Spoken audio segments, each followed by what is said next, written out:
বিশ্বনবী সাল্লাল্লাহু আলাইহি ওয়াসাল্লাম এবার মদিনার ভেতরে ঢুকে পড়লেন। এত মসজিদ আর কাছাকাছি নাই, মদিনার মধ্যে মসজিদ দুইটা মাত্র। কয়টা? দুইটা মাত্র মসজিদ।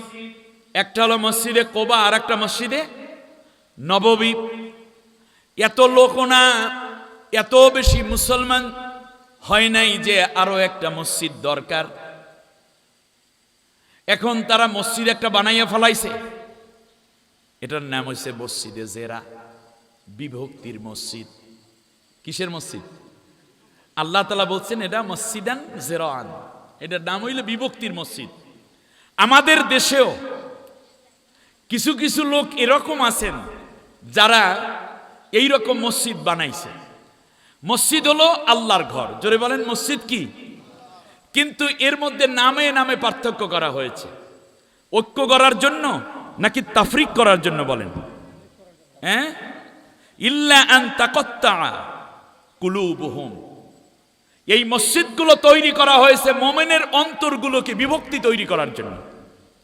আপনারা দেখবেন মাইজ ভান্ডার আলারা মসজিদ বানায় একরকম, মিনার আবার তাদের ভিন্ন, আছে না নাই? আমি সেই দিন দেখলাম নাম লেখা আহলে হাদিস মসজিদ। মসজিদের নাম কি? আমি দাঁড়িয়ে গেলাম, ইমাম সাহেবকে জিজ্ঞেস করলাম এই নামে মসজিদ বানানোর কি দরকার আছে? এর মানে তারা হইল আহলে হাদিস। এই মসজিদে আহলে হাদিসের লোকেরা নামাজ পড়বে, তুমি যত দূরে থাকো এখানে আসবা, মনে হয় যেন মোমেনদের ভিতরে থাকা আরেক জাত। হানাফিরা যদি লেখা থাকে শুরু করে এটা হানাফি মসজিদ, আর একজনে যদি লেখা শুরু করে সুন্নি মসজিদ, আর একজনে যদি লেখা করে তরিকার মসজিদ, আর একজনে যদি লেখা করে শুরু করে ভান্ডারি মসজিদ, আর একজনে যদি শুরু করে জামাত ইসলামী মসজিদ, আর একজনে যদি লেখা শুরু করে কওমি মসজিদ, আর একজনে যদি লেখা শুরু করে আলিয়া মসজিদ, আর একজনে যদি লেখা শুরু করে নুরানি মসজিদ, আর একজনে যদি শুরু করে এমনি করে করে সিস্তিয়া মসজিদ, কাদরিয়া মসজিদ, নকশবন্দিয়া মসজিদ, মুজাদ্দাদিয়া মসজিদ, হানাফি মসজিদ, শাফি মসজিদ, মালিকি মসজিদ, হাম্বলি মসজিদ, তাহলে এই জাতির মধ্যে ঐক্য হবে না। এক মোমেনের মধ্যে হাজারো বিভিন্ন রকমের ফিরকা তৈরি হবে, হাজার রকমের মতভেদ তৈরি হবে। পরবর্তীতে এরাই সমাজের মধ্যে কুপাকুপি করবে, একদল আর এক দলের বিরুদ্ধে ফতোয়া দিবে। এরপরে ওই মসজিদ থেকে একদল অস্ত্র নিয়ে বের হবে, এই দলে দুই দলে অস্ত্র দিয়ে কুপাকুপি কইরা শেষ পর্যন্ত দুই দলের নামাজিরাই হত্যা হয়ে যাবে। কিসের শিয়া, কিসের সুন্নি, কিসের খারিজি, কিসের কওমি, সবগুলো সমানে মরবে। আর ইহুদি খ্রিস্টানরা নখ পিটাইবে আর বলবে আমাদের অস্ত্র খরচ না কইরা এই মুসলমান শেষ হয়ে গেছে।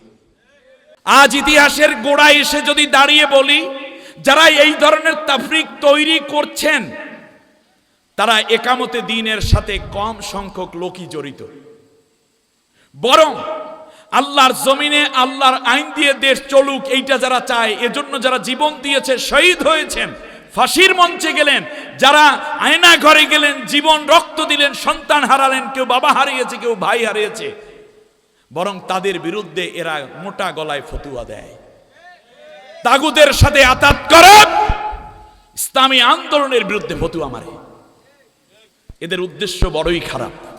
সোজা কথা বললাম, আপনি না চিনলে আপনার ব্যর্থতা। তবে দোয়া করি এই কাজগুলো বাংলাদেশে বন্ধ করা হোক, আল্লাহ যেন বন্ধ করে দেন। আমার ভাইয়েরা, আল্লাহর নবী সাল্লাল্লাহু আলাইহি ওয়াসাল্লাম অনুমতি দেন নাই মসজিদ বানানোর জন্য, কোনো অনুমতি নবীর কাছ থেকে নেন নাই। কিন্তু বিশ্বনবী সাল্লাল্লাহু আলাইহি ওয়াসাল্লামের কাছে গিয়ে এই মুনাফিকরা বলা শুরু করলো। এই মুনাফিকরা বলল, ইয়া রাসূলুল্লাহ, ইয়া হাবিবাল্লাহ, আমরা একটা মসজিদ বানিয়েছি, তার কারণ মসজিদ বানানোর প্রয়োজনীয়তাটা তো নবীকে আগে জানানোর কথা ছিল। বুঝেন নাই মনে? মসজিদ বানাইলো জি আওয়ান নামক জায়গায়, মদিনার নিকটবর্তী একটা জায়গা জি আওয়ান। বিশ্বনবী সাল্লাল্লাহু আলাইহি ওয়াসাল্লাম জিজ্ঞেস করলেন, মসজিদ বানাইলা কেন, কি দরকার ছিল?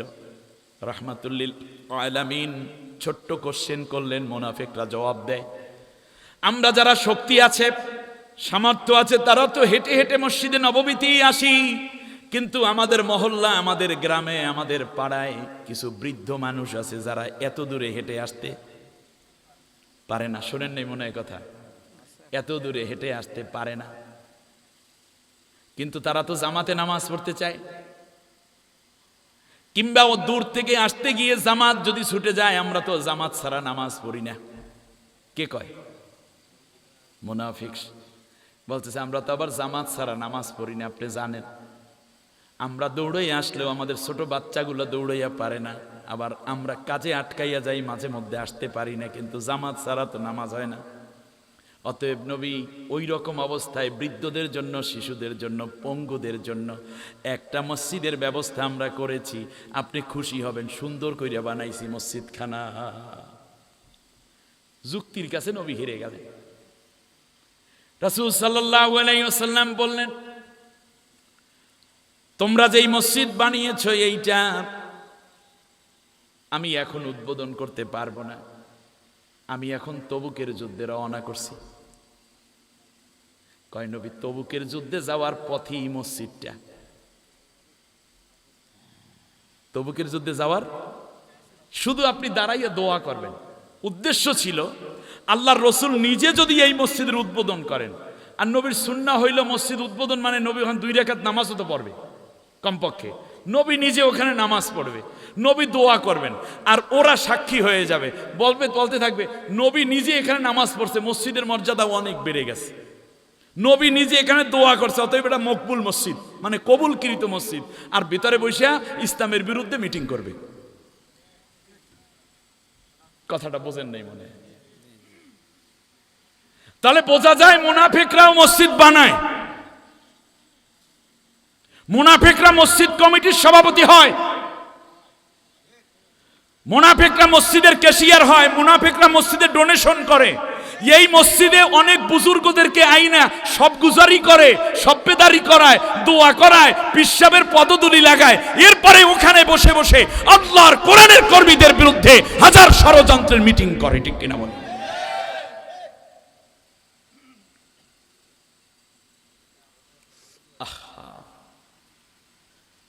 সেই মুনাফিকের ন্যাক আমল বলছিলাম না?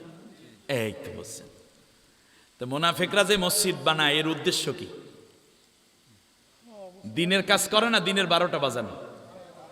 এজন্য আল্লাহ তাআলা বলছেন ইন্নামা ইয়ামুরু মাসাজিদাল্লাহি মান আমানা বিল্লাহি ওয়াল ইয়াউমিল আখির ওয়া আকামিস সালাতা ওয়া ইতাইজ কি জানো একটা ওয়া আকামুস সালাতা ওয়া আতাউজ যাকাতা ওয়া লাম ইয়াখশা ইল্লাল্লাহ। ইন্নামা ইয়ামুরু মাসাজিদাল্লাহ, আল্লাহর মসজিদগুলোর ইমারতের দায়িত্ব পালন করবে, ইমাম হবে, খতিব হবে, সভাপতি হবে, সেক্রেটারি হবে, ক্যাশিয়ার হবে, কমিটির লোক হবে তারা যারা আল্লাহর উপরে দৃঢ় বিশ্বাস করে, আল্লাহ ছাড়া কোনো শক্তির কাছে মাথা নত করে না, এক আল্লাহকে প্রভু জ্ঞানে পূজা করে। মান আমানা বিল্লাহ। এরপরে দ্বিতীয় হচ্ছে আল্লাহর রসুলের উপরে বিশ্বাস করার পাশাপাশি তার নামাজ কায়েম করে। সুবহানাল্লাহ। শুধু নামাজ পড়ে না, বরং এলাকা কেন্দ্রিক সবাই যেন নামাজি হয়। রাষ্ট্রের যেই দল ইসলামী হুকুমত কায়েম করে, আল্লাযীনা ইম্মাক্কান্নাহুম ফিল আরদে আকামুস সালাতা, যারা বলে যে আমরা ক্ষমতায় গেলে রাষ্ট্রে নামাজ কায়েম করব, তাদের সাথে ঐক্যমত্য হয়। এই ধরনের লোকদের তোমরা মসজিদের ইমারতের দায়িত্ব দিবে, তাদেরকে তোমরা মসজিদ কমিটির সদস্য, সেক্রেটারি, ক্যাশিয়ার এবং সভাপতি বানাবে। সুবহানাল্লাহ। ওয়া ইতাইজ যাকাতা, এবং নামাজ এর পাশাপাশি তারা যাকাত আদায় করে। তাহলে আল্লাহ তাআলা চান যে শুধু নামাজই না, বরং এই না যে কেউ ইমানদার না, ইমানদারদের মধ্যে একটু ধনী শ্রেণী যারা, তাদেরকে কমিটির লোক বানাই এই জন্য, কারণ মসজিদের উন্নয়নের জন্য তাদের টাকা পয়সা দরকার। কিন্তু শুধুমাত্র এই ধনী দেখে নিও না, যদি ইমানের পাকা না থাকে তাহলে তাদেরকে নিও না। প্রথমে ইমান থাকতে হবে। ওই ইমানদারদের মধ্যে যারা আবার নামাজ কায়েম করে, নিয়মিত নামাজি, এটাও দেখবা। এরপর জাকাত দেয়, এটাও দেখো। এরপর অলাম ইয়াকশা ইল্লাল্লাহ, আল্লাহর দিন প্রতিষ্ঠার জন্য কেউ যদি বাধা হয় তাহলে তারা যেন কেবলমাত্র আমার দিনের পথে অবস্থান নিবে, হকের পথে অবস্থান নিবে, এদেরকে কমিটির পথে বানাইয়ে দিও। কারণ আল্লাহ ছাড়া অন্য কাউকে ভয় পাইলে কমিটির লোক হওয়ার যোগ্যতা তাদের ভিতরে নেই। আল্লাহ রাব্বুল আলামিন বললেন, শোনো, মসজিদ বানাইলো এই লোক, উদ্দেশ্য নামাজ নাকি ইসলামের 12টা বাজানো? ইসলামের 12টা বাজানো। মসজিদের মধ্যে বসে বুজুর্গ এখলাসের সাথে ইসলামের গীবত করে, আলেমের গীবত করে, ইমামের গীবত করে, ইসলামী আন্দোলনের ক্ষতি করে, এই রকম কিছু হালকা, এই রকম কিছু হালাকা, এই রকম কিছু লোকের মজলিস মসজিদের মধ্যে পাওয়া যায় কি যায় না? এগুলো মসজিদে জেরা, এগুলো সব কি মসজিদে জেরা। এই লোকদেরকে অপসারণ করে দেন। এবার খেয়াল করুন, আপনি যদি এই নিয়ত করে মসজিদ বানান, এই মসজিদ আপনাকে জাহান্নামে নিয়ে যাবে। আল্লাহর নবী সাল্লাল্লাহু আলাইহি ওয়াসাল্লাম যুদ্ধ শেষে ফিরে আসতেছেন। ইতিমধ্যে আল্লাহ রাব্বুল আলামিন নবীকে ডাক দিয়া বলেন, নবী লা তাকুম ফিহি আবাদা, নবী তুমি কোনোদিনও এই রকম মসজিদের কিনারে দাঁড়াইবে না।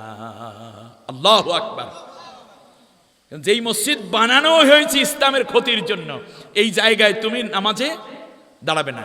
আমি আপনাদের কাছে বলি, একটা লোক তবলিগ করে, এখানে 20 জন লোক তবলিগ করে, 5 জন লোক আলিয়ায় পড়ে, 10 জন লোক কওমিতে পড়া, 20 জন লোক ইউনিভার্সিটিতে পড়া, এই রকম ব্যবসায়ী এলাকাবাসী মিলেই তো মসজিদ, ঠিক না বলেন? কিন্তু যদি কোনো গ্রুপ গীবত করে, ঘাট ধরে মসজিদ থেকে বের করে দিবেন যে তুমি আমাদের মসজিদের পবিত্রতা নষ্ট করছো। কথা বুঝে আসছে? আল্লাহ রাব্বুল আলামিন বললেন, নবী তুমি এই রকম মসজিদের কিনারে দাঁড়াবে না, মসজিদে দাঁড়াবে না।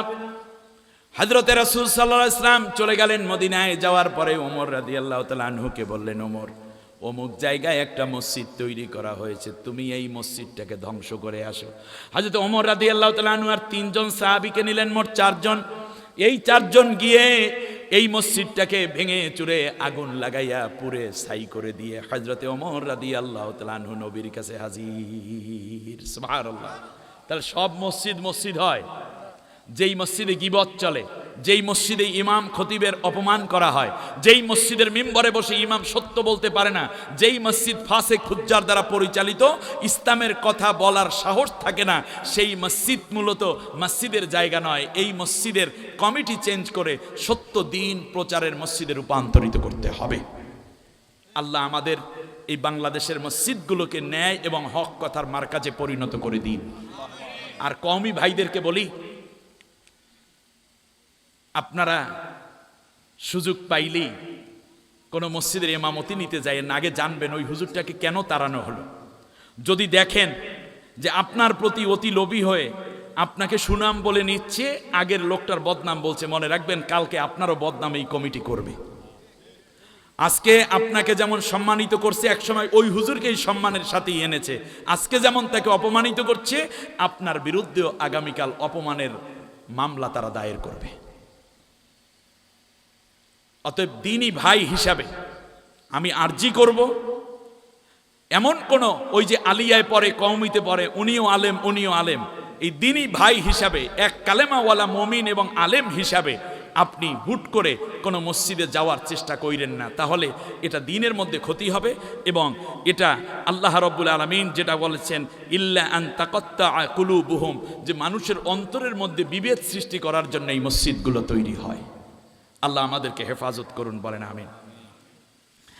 আল্লাহ রাব্বুল আলামিন বলেন, শোনো নবী, যেই মসজিদ প্রতিষ্ঠিত হয়েছে তাকওয়ার উপরে, আল্লাহু আকবার। মসজিদ তৈরি হয় কিসের উপরে? আল্লাহর নবী মক্কায় যতদিন ছিলেন, 40 বছরে নবুয়ত পেলেন, 13 বছর আল্লাহর নবী মক্কায় ছিলেন, একটা মসজিদও নবী মক্কায় বানায় নাই। সুবহানাল্লাহ। খুব গুরুত্বপূর্ণ তথ্য। আল্লাহর নবী 40 বছরে নবুয়ত পেয়ে 13 বছর মক্কায়, কিন্তু বিশ্বনবী সাল্লাল্লাহু আলাইহি ওয়াসাল্লাম একটা মসজিদও বানান নাই। আল্লাহর নবী মদিনায় গেলেন, কোরআনের রাজ কায়েম হলো, আল্লাহর নবী মসজিদ বানালেন। 10 বছরে 163টা মসজিদ নিজ হাতে আল্লাহর নবী উদ্বোধন করলেন। 10 বছরে কতটা? আবার আল্লাহর নবী 8ম হিজরিতে মক্কা বিজয় করলেন। 11 দিন মতান্তরে 13 দিন আল্লাহর নবী মক্কায় অবস্থান করেছিলেন। মক্কা বিজয়ের পরে এই 11 কিংবা 13 দিনে বিশ্বনবী একটা দুইটা নয় 53টা মসজিদ প্রতিষ্ঠা করেছে। কারণ কি? কারণ হচ্ছে মসজিদ কার ঘর? না, জোরে বলতে হবে, কার ঘর? আল্লাহর ঘর। ঘর প্রতিষ্ঠিত হয় জমিনের উপরে। ঘর প্রতিষ্ঠিত হয় কোথায়? জমিনের উপরে। আপনারা বলেন, ঘর আগে দখল না জমিন আগে দখল? কথা বলেন, জমিন আগে দখল। আল্লাহর নবী মক্কায় যতদিন দিন প্রচার করেছেন, আল্লাহর কোরআন দিয়ে জমিনটারে সাজাইতে পারেন নাই। জমিন দখলে ছিল আবু জেহেলের। কার দখলে? ওখানে আইন চলে কার? আবু জেহেলের, আবু লাহাব, উতবা, সাইবা, রবিয়া, উমাইয়া বিন খলফের আইন চলে। যেহেতু আইন চলে আবু জেহেলের, সেই জমিনে আল্লাহর ঘর বানানো যায় না। যেমন আপনারা চিন্তা করলেন ময়নামতিতে একটা বিল্ডিং করবেন, 10 তলা, ব্যবসা বাণিজ্য ভালো করবেন। বিদেশে ছেলে থাকে, আমেরিকা, লন্ডনে 2 ছেলে টাকা পাঠাইছে, আব্বা যত কিছু হোক 10 তলা একটা বিল্ডিং করেন।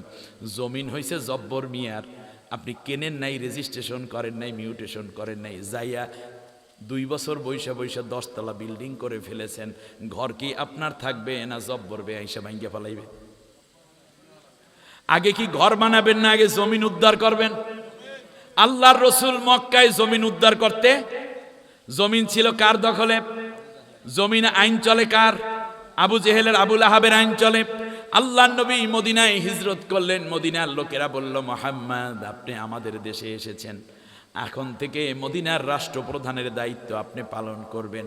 বিশ্বনবী সাল্লাল্লাহু আলাইহি ওয়াসাল্লাম বললেন, আমি তোমাদের দাবি পূরণ করতে পারি, তবে একটা শর্ত আছে, সেটা হচ্ছে এই যে, শোনো, আমাকে যদি তোমরা রাষ্ট্র ক্ষমতা দাও, রাষ্ট্র পরিচালনা বড়ই ঝামেলার কাজ, বড় রকমের দায়িত্বশীলতার পরিচয় এবং জবাবদিহিতা থাকে। সুতরাং আমার একটা দাবি আছে, আমি এখন থেকে রাষ্ট্রটা তোমাদের সংবিধানে চালাবো না, বরং আমি আল্লাহর কোরআনের আইন দিয়ে মদিনা চালাবো, তাতে তোমরা রাজি কিনা? মদিনার ইহুদি, খ্রিস্টিয়ান, মাজুসি, মূর্তি পূজক, পত্তলিক যারা ছিল, অ্যাথিস্ট যারা ছিল, নাস্তিক যারা ছিল, সবাই বলল, মুহাম্মদ আল্লাহর আইন দিয়া দেশ চললে আমাদের কোনো অসুবিধা নাই। তার কারণ হলো এই যে আল্লাহর আইন সকলের জন্য সমান। সূর্য কার আইন মানে? মুসলমানের বাড়িতে আলো দেয়, হিন্দুর বাড়িতে দেয় না, এরকম নাকি? তা আল্লাহর আইনে সবাই আলো পায়। বৃষ্টি যখন হয় তখন মুসলমানদের বাড়িতেও খেতে খামারে যেমন বৃষ্টি হয়, হিন্দু, বৌদ্ধ, খ্রিস্টিয়ানদের ক্ষেত খামারে বৃষ্টি হয় কি হয় না? হয়। তরমুজ, এই যে চৈত্র মাস, বৈশাখ মাস, তরমুজ ক্ষেতের মধ্যে হিন্দুরা যদি তরমুজ লাগায়, তাহলে তাদের ক্ষেতে তরমুজ হয় না, মুসলমানদের ক্ষেতে বড় বড় এবং পাকা লাল টকটকে তরমুজ, ঠিক কিনা? কার হুকুমে এটা হয়? আল্লাহর হুকুমে। হিন্দুদের তরমুজ বড় হয় কিন্তু লাল হয় না, খাইতে মিষ্টি লাগে না। কার হুকুমে? মুসলমানদের গাভীর বাটে দুধ কে দেন? হিন্দু বৌদ্ধদের গাভীর বাটে দুধ হয় না। হইলে পার্থক্য আছে, ওদের গাভীর বাটে দুধ কম হয়, মুসলমানদের 5 লিটার, হিন্দু বৌদ্ধদের গাভীর বাটে দুধ হয় 150 গ্রাম। সমান হয় কিনা? কিন্তু একটা পার্থক্য আছে, মুসলমানদের গাভীর বাটের দুধ এত সুন্দর সুস্বাদু, কিন্তু হিন্দু, বৌদ্ধ, খ্রিস্টিয়ানদের গাভীর বাটের দুধ তিতা তিতা। এগুলো কার হুকুম? আল্লাহর হুকুম। তাহলে আল্লাহর হুকুমে সবাই সমান না পার্থক্য আছে? সবাই সমান। সেই কাফের, মুশরিক, ইহুদি, নাসারা, খ্রিস্টিয়ান, মাজুসিরা বলল, মুহাম্মদ তুমি কোরআন দিয়া দেশ চালাও, আমাদের কোনো অসুবিধা নাই। আল্লাহ নবী সাল্লাল্লাহু আলাইহি ওয়াসাল্লাম এখানে মসজিদে কুবা বানান, মসজিদে নববী বানান, মসজিদে গামামা বানান, এমনি করে করে মসজিদে বেলাল, মসজিদে ফাতেমা, কত শত মসজিদ আল্লাহ নবী বানান। মসজিদে খাউফ, হাজার রকমের মসজিদ নবীজি বানান। আমার ভাইয়েরা খেয়াল করে দেখুন, যখন দেশটা আল্লাহর কোরআন দিয়া চলে তখন এই জমিনটা কার হয়ে গেল? আলা আলাহুল খলকু ওয়াল আমরু, সৃষ্টি যার আইন চলবে। ইনিল হুকমু ইল্লা লিল্লাহ, আল্লাহর আইন ছাড়া অন্যটা চলবে না। আল্লাহ এজন্য বললেন ইন্নী জাইলুন ফিল আরদে খলিফা, এই জমিন উদ্ধার করার নেতৃত্ব দিবে তুমি, এই জন্য তোমারে আমি দুনিয়ায় পাঠাইছি। সুবহানাল্লাহ বলেন। কিন্তু বাংলাদেশে কি জমিন আল্লাহরে ফিরাইয়া দিতে পেরেছেন? পারেন নাই। তাই মক্কায় আল্লাহর নবী মসজিদ তৈরি করলেন যেই দিন, আবার আল্লাহরে ফিরাইয়া দিতে পেরেছেন। কারণ জমিন আগে তারপরে ঘর। কথা বলে না, জমিন আগে তারপরে ঘর। আল্লাহর জমিন মানে আল্লাহর আইন দিয়ে ওই দেশটা চলে, ওইটা আল্লাহর জমিন। এখন বলুন তো দেখি, আমাদের দেশের জমিনটা কি আল্লাহর জমিন আছে? কিসের বুজুর্গ আপনি? কিসের মুরব্বী হইলেন? কিসের পীর হইলেন? কেমন বক্তা হইলেন? কত এত নাম করা খতিব হইলেন? আল্লাহ নবী যদি মনে করেন বাংলাদেশে এখন আসছে, কথার কথা ধরেন, রাষ্ট্রীয় অতিথি ভবন যমুনায় নবীকে থাকতে দেয়া হলো। সকালবেলা প্রধানমন্ত্রী, ধর্মমন্ত্রী, স্বরাষ্ট্র, পররাষ্ট্র, সমাজ কল্যাণ মন্ত্রী, অর্থমন্ত্রী সহ সবাই নবীজির সাথে আদবের সাথে দেখা করেছে, গেছে একসাথে। কারণ এখন সরকারি দল আর বিরোধী দলের মধ্যে দারুণ খাতিল আছে, ঠিক কিনা? এখন আগে সরকারি আর বিরোধী দল মানে কোনো পাত্তা পাওয়া যাইত না, এখন বিরোধীতে আছে কিন্তু অন্তরে আবার মিল আছে। সেই দিন দেখলাম, কোন জানা যায় না কার যেন, দেখলাম যে প্রধানমন্ত্রী, মাননীয় প্রধানমন্ত্রী দাঁড়ানো, পাশেই স্বরাষ্ট্রমন্ত্রী। ইতিমধ্যে ঢুকে পড়েছেন বিরোধী দলীয় নেতা ডাক্তার শফিকুর রহমান সাহেব। আস্তে করে দেখলাম স্বরাষ্ট্রমন্ত্রীকে সরাইয়া প্রধানমন্ত্রী কিন্তু তার পাশে দাঁড় করাইয়া দিয়েছে ডাক্তার শফিকুর রহমান স্যারকে। স্পিকারের বউয়ের জানা যায়। ইয়েস, এই দৃশ্য আমাদেরকে আবেগ আপ্লুত করে, শান্ত করে। সংসদের মধ্যে জম্মের মতো বাকবিতণ্ডা চলতেছে। কিছুক্ষণ পরে দেখলাম যে আপনাদের হাসনাত আব্দুল্লাহর সাথে ওই যে ভোলার আন্দালিব রহমান পার্থ, দুইজন আবার মিলে হ্যান্ডশেক ট্যান্ডশেক করে গলাগলি করতেছে। ভালোই তো, মাঝখানে পাবলিক পাড়াবুতে ঘষাঘষি, মরিচের দশা শেষ, ঠিক কিনা? আবার উল্টা পাল্টাও, মানে গরমও রাখে আবার ঠান্ডাও দেয়। জানি না কি হইতেছে, তবে সব মিলাইয়া দেশটা ভালো থাকুক, এইটা আমরা চাই। ভারতের আধিপত্যবাদ মুক্ত, সাম্রাজ্যবাদ মুক্ত হতে হবে বাংলাদেশ। ছোট্ট দেশ, স্বাধীনতার মাথা উঁচু করে দাঁড়াতে হবে। গোলামির জিঞ্জির থেকে আজাদির অলংকার আমাদের বুকে ধারণ করতে হবে। আল্লাহ কবুল করুন, বলেন আমিন। যাই হোক, কোন জায়গায় যেন রাখলাম, সবাই গেছে কার কাছে? নবীজির কাছে। কথার কথা, আবার বুঝছেন না যে হুজুরে কি কই গেল, কথার কথা। একটা দৃশ্যপট আঁকলাম। মাননীয় প্রধানমন্ত্রী বললেন যে ইয়া রাসূলুল্লাহ সাল্লাল্লাহু আলাইহি ওয়াসাল্লাম, বাংলাদেশে আপনি আসবেন এই খবরে আমরা তো সবাই আবেগ আপ্লুত। আপনাকে সাদর সম্ভাষণ, আন্তরিক মোবারকবাদ, আহলেন সাহলা। আমরা এই 64 জেলায় 64টা মসজিদ বানাইতে চাই, আপনি একটু উদ্বোধন করবেন। আমাদের বিমান বাহিনীর বিমান রেডি আছে, একদিনই উদ্বোধন করবেন, আগামীকাল ফজর থেকে মাগরিবের আগ পর্যন্ত ইনশাআল্লাহ। আপনি শুধু যাবেন, এই ইটের বা পাথরের কণা আগেই রেডি থাকবে, আপনি শুধু একটু ঢেলে একটা গর্তের মধ্যে ফাউন্ডেশনে একটু দিয়ে উদ্বোধন করে দিয়ে আবার আরেকটা চলে যাবেন, পার্সোনাল হেলিকপ্টার দেয়া হবে। এই প্রস্তাব দিয়েছে কে? কারে? আল্লাহ রাসূল সাল্লাল্লাহু আলাইহি ওয়াসাল্লাম। কথার কথা ধরেন, আবারও বলি কথার কথা ধরেন। আল্লাহ রাসূল সাল্লাল্লাহু আলাইহি ওয়াসাল্লাম কয়টা মসজিদ উদ্বোধন করতেন? বাংলাদেশে এই প্রস্তাব যদি নবীকে এখন দেয়া হইতো, মনে করেন গতকাল নবী আসছে, এই রাত 10টার সময় প্রস্তাব দিয়েছে নবীকে, আল্লাহ নবী আগামীকাল সকালবেলা কয়টা মসজিদ উদ্বোধন করতে যাইতেন? পেছনের লোকেরা বোঝেন নাই। কয়টা? একটাও না। কারণ কি? কারণ যেই জমিনে কোরআনের আইন নাই সেই জমিনে নবী মসজিদ বানায় না। যেই জমিনে আল্লাহর কোরআন দিয়ে চলে না সেই জমিনে নবী মসজিদ বানায় না। তার কারণ জমিনটা আগে আল্লাহর দিয়ে দিতে হবে, ওই জমিনে আল্লাহর আইন কায়েম করতে হবে, তারপরে নবীজি মসজিদ বানান শুরু করে।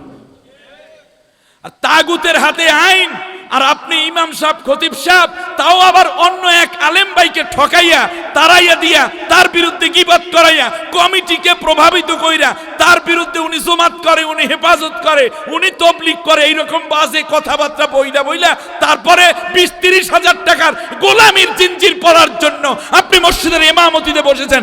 আপনার মুখ দিয়ে কোনোদিন সত্য বের হওয়া সম্ভব নয়, বরং আপনার সত্য যে আগের ইমামকে আগে আনবেন, তার কাছে আমি জানবো কেন তিনি চলে যাচ্ছেন। স্বেচ্ছায় না গেলে ওই মিম্বরে আমি নাফরমানি করার জন্য বসতে যেতে পারি না।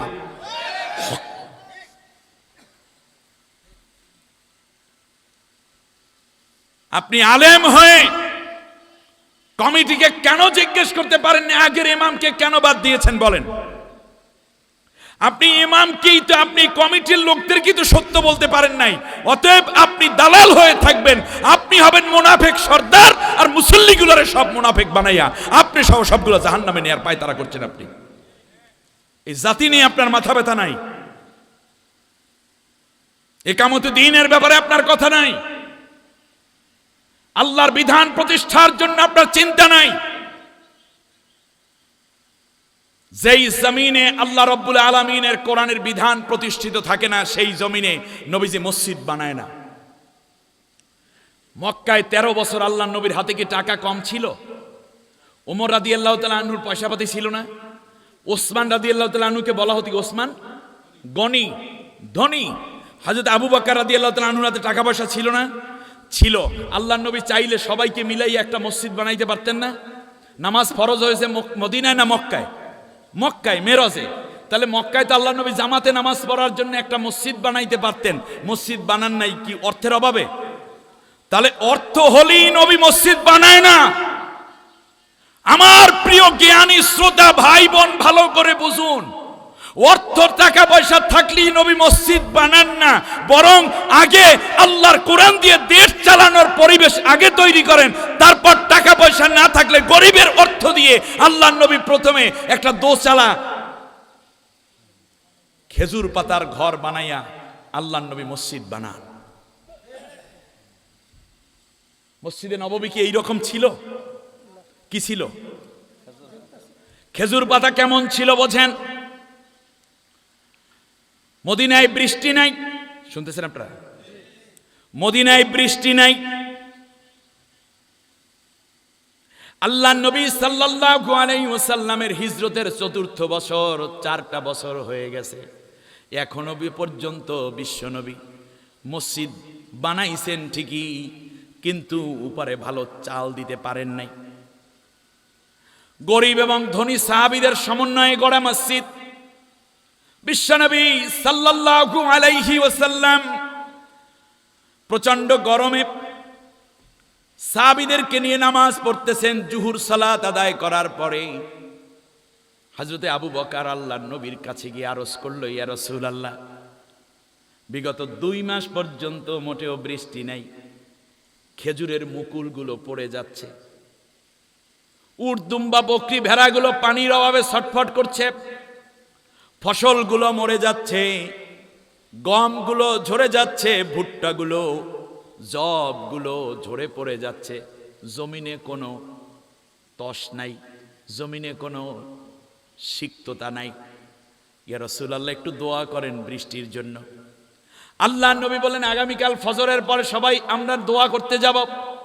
বিশ্বনবী ফজরের নামাজ আদায় করলেন। আদায় করে বিশ্বনবী সাল্লাল্লাহু আলাইহি ওয়াসাল্লাম মসজিদে নববী থেকে পশ্চিম দক্ষিণ কর্নারের দিকে কিছু দূর গেলেন।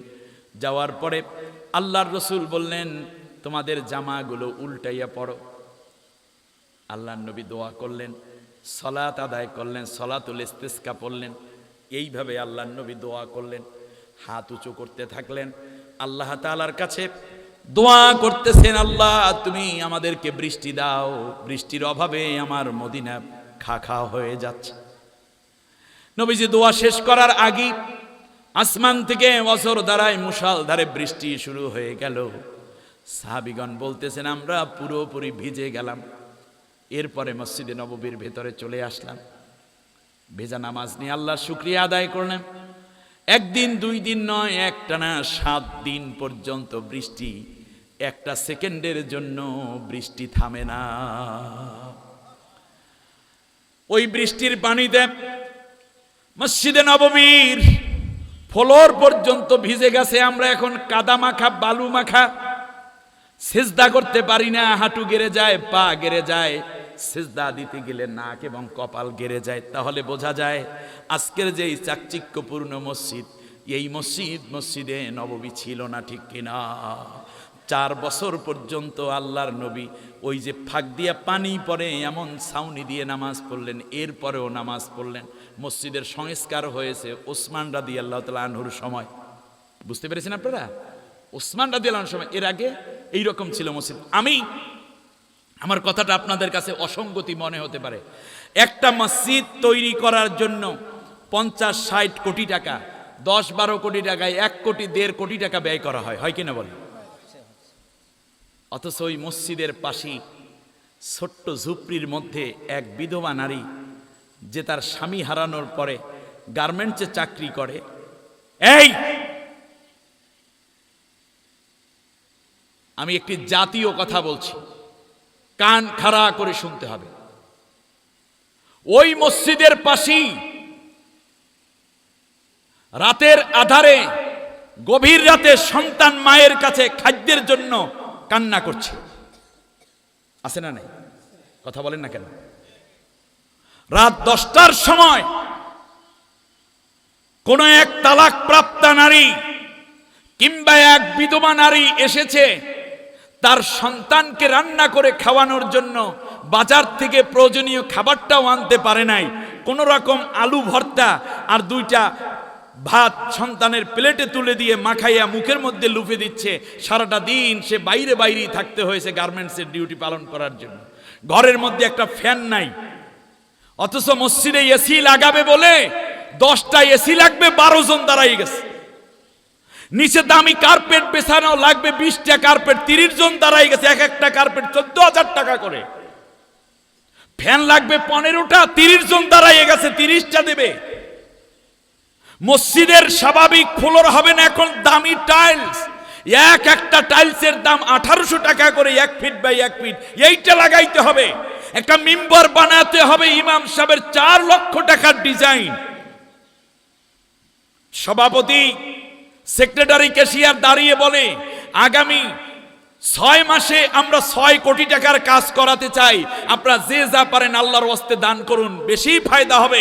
জান্নাতে ঘর হবে। মান বানা লিল্লাহি মসজিদান বানাল্লাহু লাহু ফিল বাইতান ফিল জান্নাহ, জান্নাতে ঘর বানাইয়া দিবে। এই কথা শুনে ধনাঢ্য ব্যক্তিরা পকেট থেকে 1 কোটি টাকার চেক বের করে দেয়, 5 লাখ টাকার, 2 লাখ টাকার, 3 লাখ টাকার চেক বের করে দেয়। অথচ পাশের বস্তিতে 1 লোকমা খাবার খাইতে পায় না এরকম বিধবা কিংবা শিশু ওই রাত্রি যাপন করছে। কে বলেছে আপনাকে লাক্সারিয়াস মসজিদ বানাতে? নাম বলুন তার।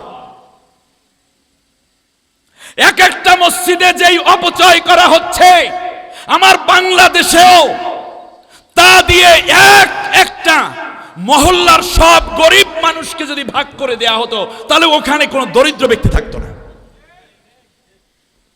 মসজিদের চাকচিক্যতা এই মুসলিম সমাজকে ইসলাম থেকে আগাচ্ছে নাকি ধ্বংস করছে তা এখন চিন্তা করার সময় এসেছে। 5 তলা মসজিদ, নিচের তলার গ্রাউন্ড ফ্লোরে ফজর ওয়াক্তে 1 কাতার মুসল্লি হয় না। অথচ যদি এই টাকাগুলো পাশের বস্তির লোকদেরকে দিয়ে কোরআনের তালিম দেয়া হতো, দ্বীনের তালিম দেয়া হতো, তাহলে এই মসজিদটা ভরপুর হয়ে থাকার সুযোগ ছিল। ফ্লোরের মধ্যে না, রাস্তার মধ্যে দাঁড়াইয়া হলেও তারা নামাজ আদায় করে চলে যেত।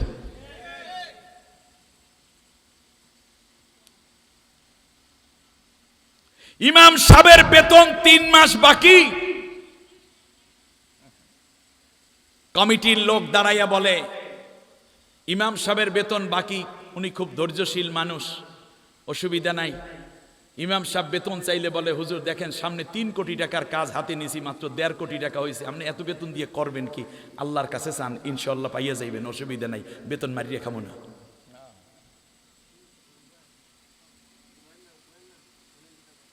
আমি কি বানাইয়ে কথা বলছি মনে হয়? দেখতেছেন না হুজুর কত উন্নয়ন কাজে হাত দিছি।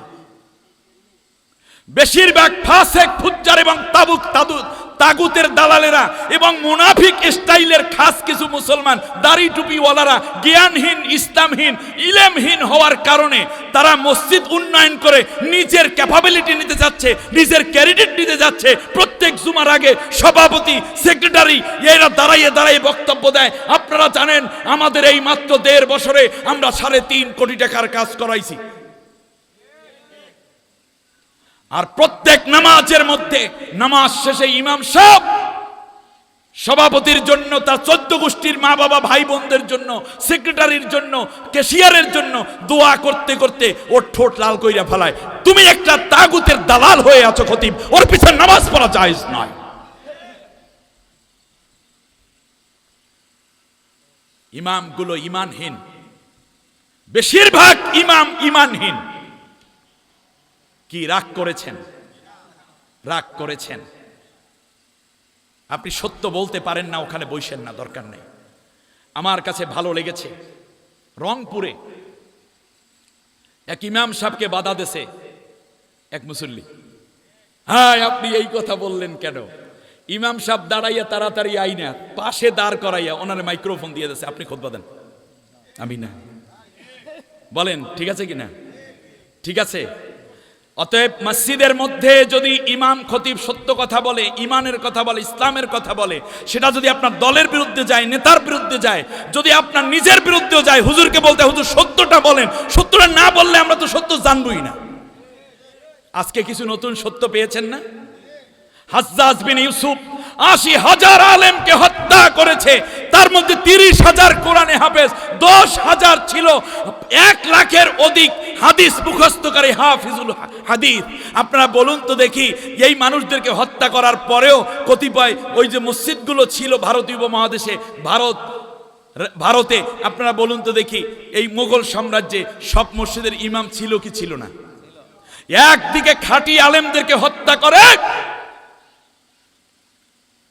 আর কতিপয় আলেম মসজিদের ইমামতি নিয়ে বসে আছে। একটা ফতুয়া কই তারা দিয়েছিল? ইমাম আবু হানিফা রাহিমাহুল্লাহ, শুনুন, ইমাম আবু হানিফা রাহিমাহুল্লাহকে যখন জেলের মধ্যে আটকানো হলো, তারপরে তাকে প্রতিদিন 80টা করে বেত্রাঘাত করছে মনসুর, জালেম শাসক।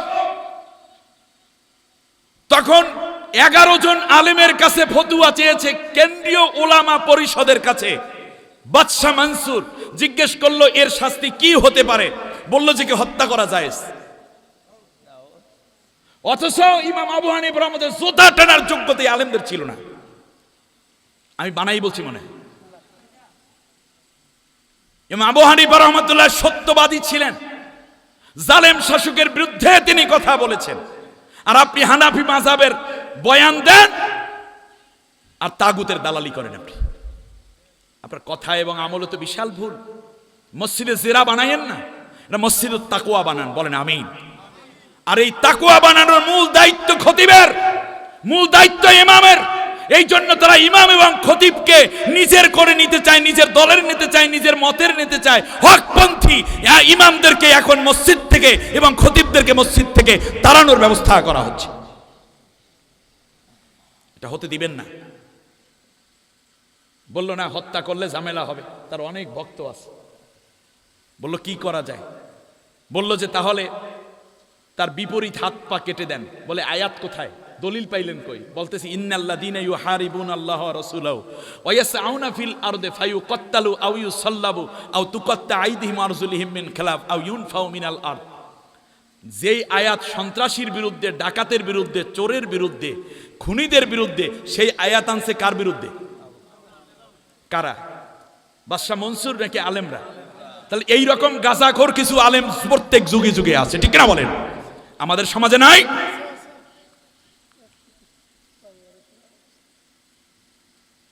বললো না, মারা যাবে না, হাত পাও কাটা যাবে না।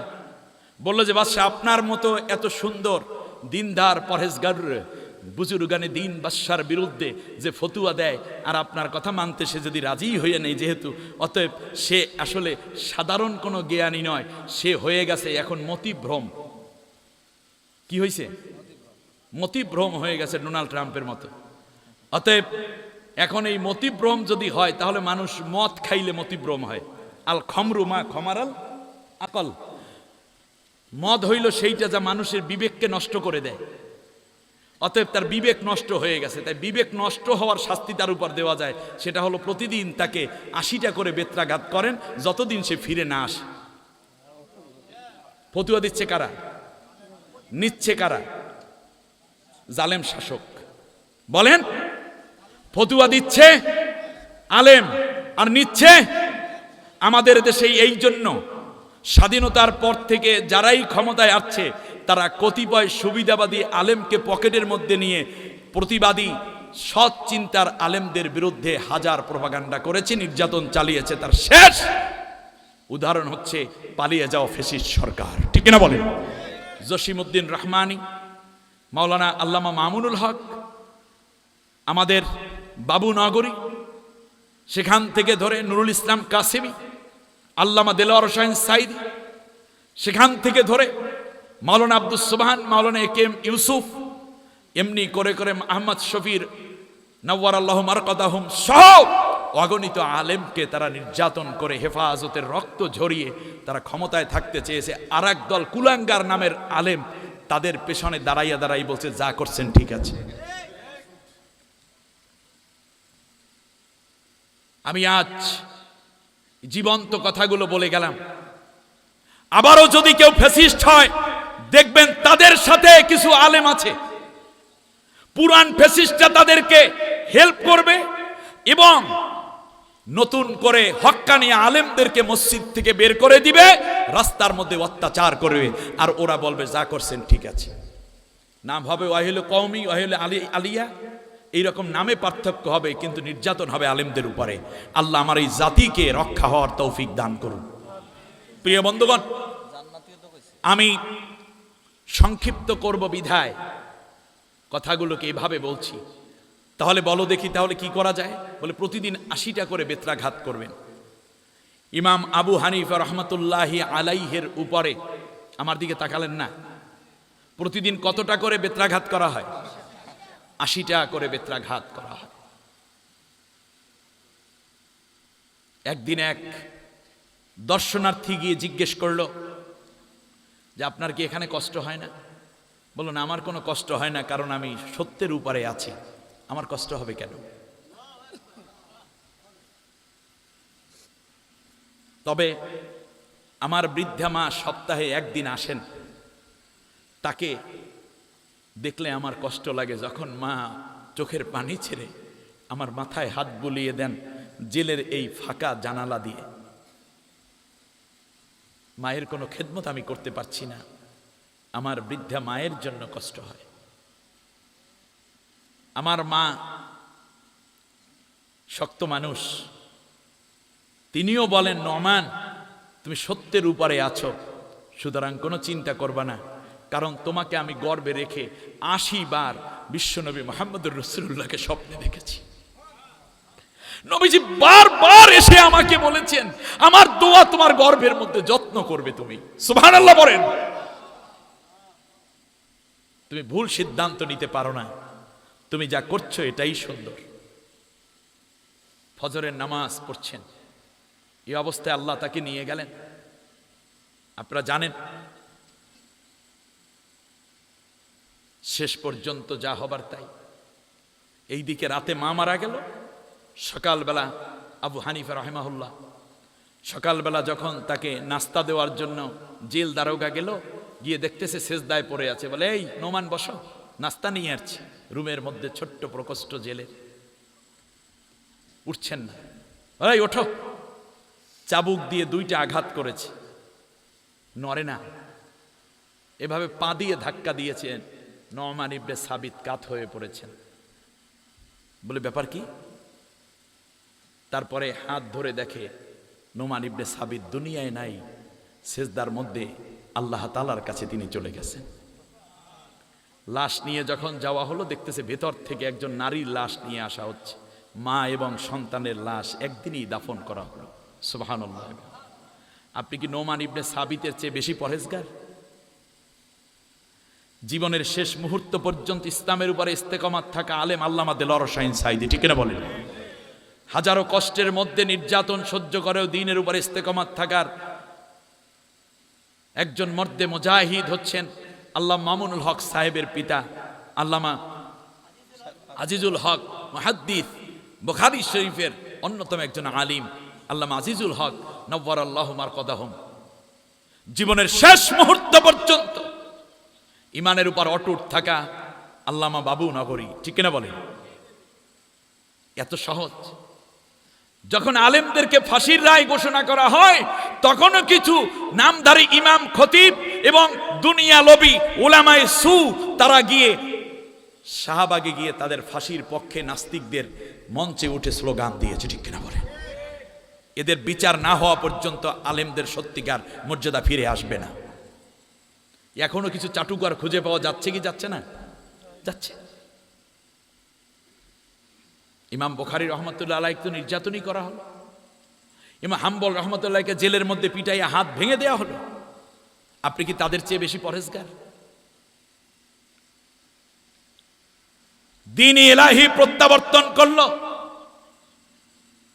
সম্রাট আকবর, তার বিরোধিতা করলেন মুজাদ্দেদে আল ফিসানি রহমতুল্লাহি আলাইহি। সেই প্রতিবাদের ভাষার কারণে যুদ্ধ হলো। একদিকে মুজাদ্দেদে আল ফিসানি রহমতুল্লাহ আলাইহির বাহিনী নিরস্ত্র আর রাষ্ট্রশক্তি এখানে হামলা করবে, এমন সময় ঝড় আসলো। ঝড়ে একটা খুঁটি উড়াইয়া উড়াইয়া এনে আকবরের মাথার মধ্যে ফেলাইয়া এক বাড়ি দিয়া ওরে ওখানে শেষ করে দিয়েছে। ওই যুগে যুগে তো সংঘর্ষ ছিল।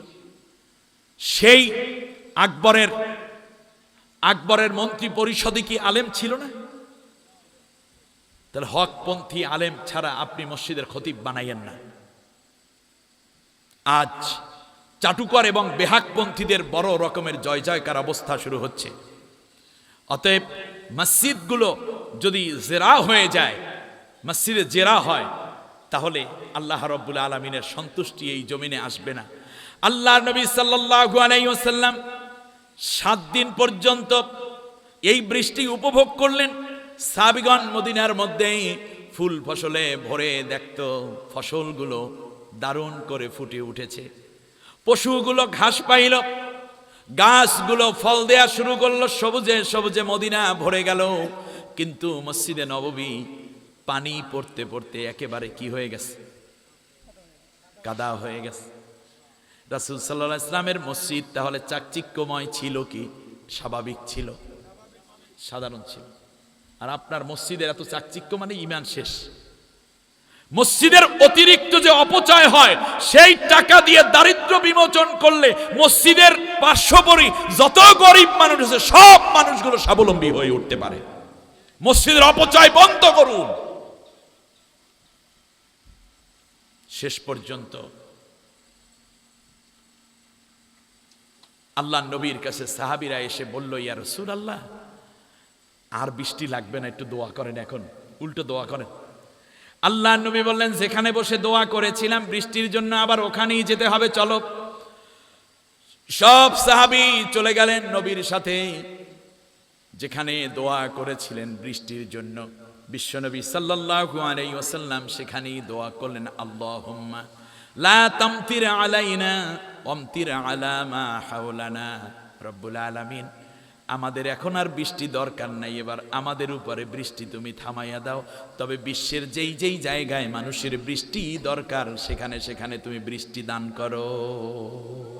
প্রত্যেককে আল্লাহ নবী বলতেন, আল্লাহুম্মা লা তামতির আলাইনা, আল্লাহ হয়ে গেছে বৃষ্টি আর লাগবে না। কিন্তু নবী বলেন, অমতির আলা মা হাওলানা, আল্লাহ আমার বৃষ্টি দরকার নাই, কিন্তু অনেক সারা দুনিয়ায় বহু মানুষের বৃষ্টি দরকার, যেখানে যেখানে বৃষ্টি দরকার তুমি সেখানে সেখানে বৃষ্টি দান করো। সুবহানাল্লাহ।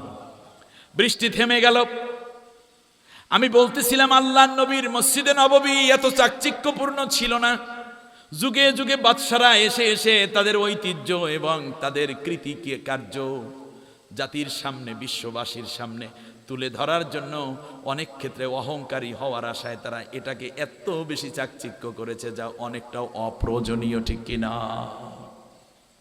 মসজিদ বানাবেন, আল্লাহ রাব্বুল আলামিন বলেন, শোনো, কিছু মসজিদ আছে যেগুলো বানানো হয়েছে জাহান্নামের কিনারে। নাউজুবিল্লাহ বলেন। এগুলো আছে না নাই দুনিয়ায়? আর ওই মসজিদের পরিচালক হয় মুনাফিকগুলো, ঠিক না? আল্লাহ রব্বুল আলামিন বলেন এই ধরনের কাজ যারা করবে এরা জালিম, আর এই জালেমদেরকে আমি আল্লাহ রব্বুল আলামিন হেদায়েত দেই না। আমার ভাইরা, আল্লাহ রব্বুল আলামিন শেষবারে গিয়ে বলছেন, শোনো, ইন্নাল্লাহা আশতারা মিনাল মুমিনিনা আনফুসাহুম ওয়া আমওয়ালাহুম বিআন্না লাহুমুল জান্নাহ। তোমরা এই মসজিদ বানাও আর যা কিছু করো না কেন, মনে রেখো ঈমানদার যারা, আমি আল্লাহ রব্বুল আলামিন তাদের জান আর মাল সব কিছু আমি আল্লাহ জান্নাতের বিনিময় কিনে নিয়েছি।